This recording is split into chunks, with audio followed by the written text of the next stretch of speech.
नमस्कार बच्चों, आप सभी का स्वागत है मेरे चैनल आकाश मैथ्स क्लासेस में। और आज मैं कक्षा 9 के लिए लाया हूँ पृष्ठीय क्षेत्रफल और आयतन, जो कि हमारा 11वां अध्याय है और प्रश्नावली 11.1 का 5वां प्रश्न है।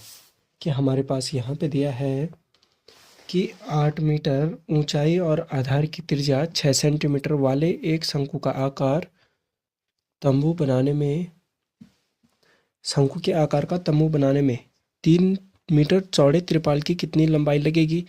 यह मानकर चलिए कि इसकी सिलाई और कटाई में 20 सेंटीमीटर त्रिपाल अतिरिक्त लगेगा।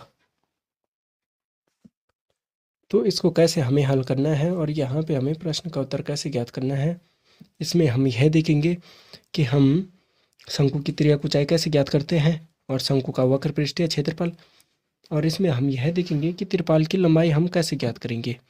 तो सबसे पहले तो आपका फिर से स्वागत है, और जिन्होंने मेरे चैनल आकाश मैथ्स क्लासेस को सब्सक्राइब कर लिया है उन सभी का धन्यवाद, और जो मेरे चैनल पर नए हैं उनका भी धन्यवाद कि आप मेरे चैनल पर आए और मेरे चैनल को सब्सक्राइब करना मत भूलिएगा।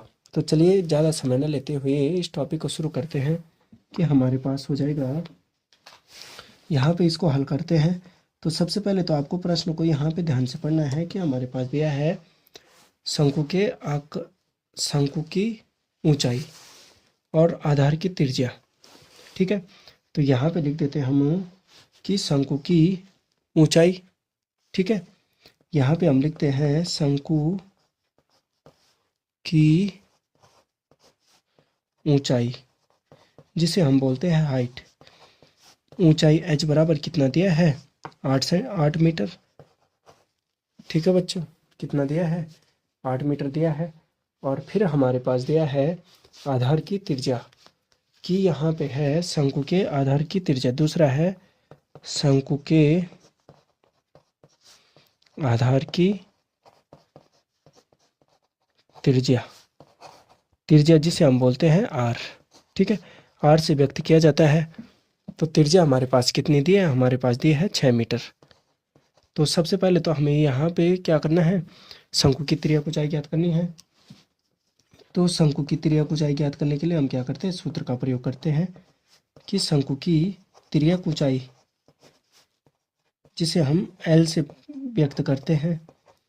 ठीक है, तो L बराबर क्या होता है कि हमारे पास शंकु की ऊंचाई भी दे रखी है और त्रिज्या भी दे रखी है, लेकिन हमें यहाँ पे त्रिज्या ऊंचाई ज्ञात करनी है। तो ऊंचाई और त्रिज्या का प्रयोग करके ही हम शंकु की क्या ज्ञात करते हैं, त्रिज्या ऊंचाई ज्ञात करते हैं। तो ये होता है ऊंचाई का वर्ग h का वर्ग धन शंकु के आधार की त्रिज्या का वर्ग। तो दोनों का वर्ग मिलकर ही हमारे पास क्या बनता है, शंकु की त्रिज्या ऊंचाई हमें ज्ञात होती है कि h हमारे पास है 8 मीटर। ठीक है बच्चों, क्या हो जाएगा, 8 का वर्ग धन r है हमारे पास कितना, 6 का वर्ग। ठीक है, तो ये कितना हो जाता है, 8 8 64 और 6 6 36। तो ये हो जाता है 8 का वर्ग 64 और 6 का वर्ग 36। तो 64 और 36 मिलकर कितना होता है, 100। और 100 किसका वर्ग होता है, 100 होता है, 100 किसका वर्गमूल होता है, 10 का। तो हमारे पास क्या हो जाएगा, 10 मीटर। यहाँ पे हमारे पास जो त्रिज्या ऊंचाई L बराबर कितना हो जाएगा, 10 मीटर हो जाएगा। ठीक है बच्चों, त्रिज्या ऊंचाई हो गई। अब चलिए, अब यहाँ पे हम करते हैं कि शंकु का तंबू का है, जो तंबू हमारे पास। ठीक है, तंबू का वक्र पृष्ठीय क्षेत्रफल शंकु के आकार का। ठीक है, यहाँ पे हम तंबू भी बोल सकते हैं और शंकु भी बोल सकते हैं। तो चलिए यहाँ पे लिखते हैं तंबू का वक्र पृष्ठीय या शंकु आकार तंबू का। ठीक है, आकार तंबू, क्योंकि तंबू तो हमारा शंकु के आकार का ही होता है। तो यहाँ पे आपको घबराने की आवश्यकता नहीं है कि शंकु आकार तंबू का वक्र पृष्ठीय क्षेत्रफल, वक्र पृष्ठीय क्षेत्रफल, वक्र पृष्ठीय क्षेत्रफल कितना होता है, पाई आर एल। ठीक है बच्चों, पाई आर एल। और यहाँ पे आपको प्रश्न पढ़ने में सावधानी देनी है कि यहाँ पे हमने बोला पाई का मान 3.14 रखना है प्रश्न के अनुसार। तो पाई का मान हम जब रखते हैं 3.14, और आर आपको पता है कितना है, 8 है। ठीक है, चलिए 6 है, 6 मीटर है। और हमारे पास जो त्रिज्या ऊंचाई है वो आई 10। ठीक है। तो 10 आई, तो इसमें हम क्या कर देते हैं, इसको सरल कर देते हैं। तो हम यहाँ पे क्या कर सकते हैं कि 1 दशमलव से 1 शून्य को हटा सकते हैं। तो 6 तिया 18 और 6 कम 6। ठीक है, देखो 6 चौको 24 हो गया। ठीक है बच्चों, है ना। तो यहाँ पे क्या कर देते हैं कि 3.14 गुणा 16.6 की 60। ठीक, इतना हो गया। तो इतना हो गया, तो तब हम क्या कर देंगे कि यहाँ पे हो जाएगा 0, तो हमारा ऐसे हो गया। ठीक है, और 6 चौको 24 और 6 कम 6। ठीक है, और 2 8 और 6 तिया 18। तो दशमलव कितने के बाद है, 2 के बाद है, तो 118.40। ठीक है, वर्ग मीटर। वर्ग मीटर जिसको हम क्या लिखेंगे, जिसको हम लिखते हैं वर्ग मीटर में किस प्रकार, m का स्क्वायर। ठीक है, ये हो गया हमारे पास, इतना प्राप्त हो गया। अब चलिए यहाँ पे हमारे पास तो हो गया। अब हमने बोला यहाँ पे त्रिपाल की कितनी लंबाई लगेगी, तो हमें वहाँ पे शंकु का क्या करना है, त्रिपाल का क्षेत्रफल भी ज्ञात करना है। तो त्रिपाल का क्षेत्रफल और तंबू का वक्र पृष्ठ या क्षेत्रफल दोनों क्या होंगे, बराबर होंगे। और यहाँ पे एक चीज़ ध्यान देना कि यहाँ पे 3 मीटर चौड़े त्रिपाल की कितनी लंबाई लगेगी। ठीक है, तो 3 मीटर लंबे, ठीक है, चौड़े त्रिपाल की कितनी लंबाई लगेगी। तो यहाँ पे क्या हो जाएगा कि यहाँ पे हम कर देंगे त्रिपाल का क्षेत्रफल बराबर शंकु का वक्र पृष्ठीय क्षेत्रफल, दोनों बराबर ही होंगे। ठीक है बच्चों, क्योंकि जो हमारा शंकु है उसी पे तो हम त्रिपाल का प्रयोग करेंगे। तो त्रिपाल का और शंकु का वक्र पृष्ठीय क्षेत्रफल क्या होंगे, दोनों बराबर होंगे। तो यहाँ पे हम लिख सकते हैं कि त्रिपाल का क्षेत्रफल, ठीक है, त्रिपाल का क्षेत्रफल बराबर शंकु का वक्र पृष्ठीय क्षेत्रफल क्या होंगे, शंकु का वक्र पृष्ठीय क्षेत्रफल बराबर हो जाएगा हमारा 188.40 वर्ग मीटर। ठीक है, ये हो गया।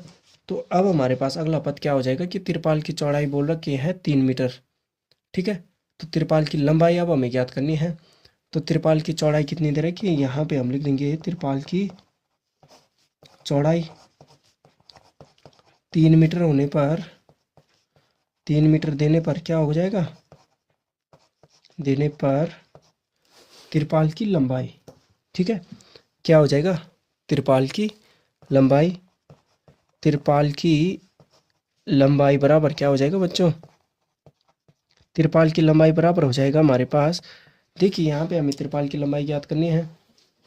तो त्रिपाल का क्षेत्रफल बटे चौड़ाई, या जिसको हम बोलेंगे शंकु का वक्र पृष्ठीय क्षेत्रफल या त्रिपाल का क्षेत्रफल बटे चौड़ाई। ठीक है, तो यहाँ पे हम लिखते हैं त्रिपाल का क्षेत्रफल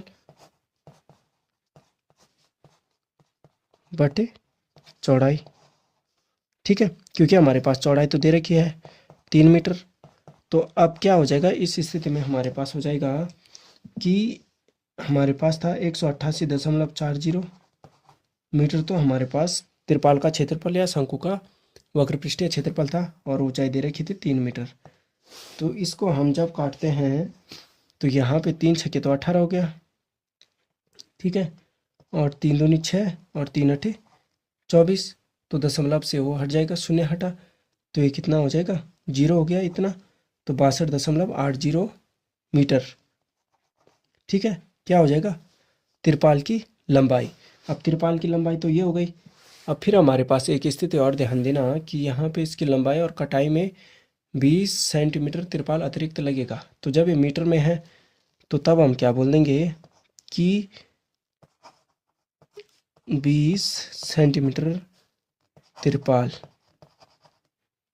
ठीक है, त्रिपाल बराबर कितना हो जाएगा, 0.20 मीटर। इस त्रिपाल को भी हम इसी के साथ जोड़ देंगे क्योंकि 20 सेंटीमीटर त्रिपाल अतिरिक्त लगेगा। ठीक है, तो यहाँ पे क्या हो जाएगा, त्रिपाल का, यहाँ पे हम क्या लिख देंगे, त्रिपाल की कुल लंबाई। ठीक है, यहाँ पे तो हमने त्रिपाल की लंबाई ज्ञात की, अब यहाँ पे कुल त्रिपाल की लंबाई, ठीक है, कुल त्रिपाल की लंबाई बराबर कितना हो जाएगा, कुल त्रिपाल की लंबाई बराबर हो जाएगा, हमारे पास दिया है 62.80 धन 0.20 मीटर है दोनों का। तो इन दोनों का हम जोड़ते हैं तो हमारे पास उत्तर कितना आता है, हमारे पास आता है 63। ठीक है, ये कितना हो जाएगा 63 मीटर। हमारे पास क्या हो जाएगा, जो हमारे पास तंबू लगेगा उस पर हमारा कुल कितना तिरपाल लगेगा, 63 मीटर की लंबाई का तिरपाल लगेगा। अगर हम उसमें 20 सेंटीमीटर अलग से तिरपाल भी हमारा अतिरिक्त लगता है, 3 मीटर चौड़े तिरपाल के हिसाब से हमारा कितना लगता है, 63 मीटर लंबाई वाली तिरपाल की आवश्यकता पड़ेगी। तो उम्मीद है बच्चों कि आपको मेरा ये टॉपिक समझ में आया होगा और आपको ये प्रश्न भी समझ में आया होगा। अगर आप मेरे चैनल आकाश मैथ्स क्लासेस पर नए हों तो मेरे चैनल को सब्सक्राइब करना और अपने दोस्तों के साथ शेयर करना मत भूलिएगा। धन्यवाद बच्चों।